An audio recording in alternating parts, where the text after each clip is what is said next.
So we just finished up lunch at Ren's favorite. Where's your favorite place to eat, Ren? Fork and nail. The Fork and Ale. He's over here with me too. Poopy nail. Picking his nose. It's the real deal. That's the Tolliver team. So Poopy team. I wanted to ask Ren some mortgage questions today. Ren, what's a DTI? I don't know. A debt to income ratio? Do you know what that is? No. Well, it's like your debts for credit cards and stuff. It's like minimum payment, and we compare that against your gross monthly income. And things like utilities and stuff like that don't count. That's why in mortgage guidelines, we only allow a certain percentage of your income to be used toward qualification, is because there's things that are not included in your debt to income ratio. Does that make sense? Yes. Totally. So it's all of your bills, and on the house payment, it's the principal, interest, taxes, and insurance, and the HOA dues. That's all considered the housing ratio.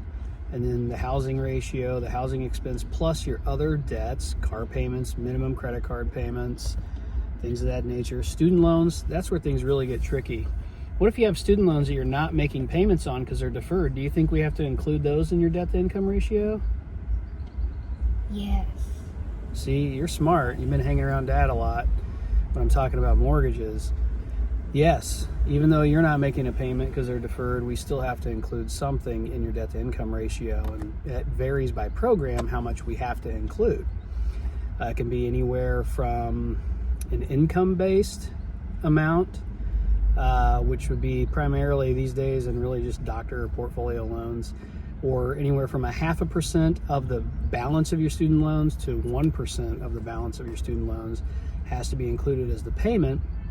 So even though you're not making a payment, if you have $100,000 in student loans, we could be hitting you with a pretty significant monthly payment within your qualification. So it's definitely something to factor in when you're thinking about your budget and what you're going to qualify for. That's why the first step, call a mortgage person, local mortgage person, and work on that pre-qualification. So, Ren, do you think we helped somebody today?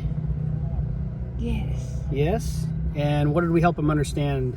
What's DTI mean? I don't know. Debt to income ratio. Debt to income. DTI.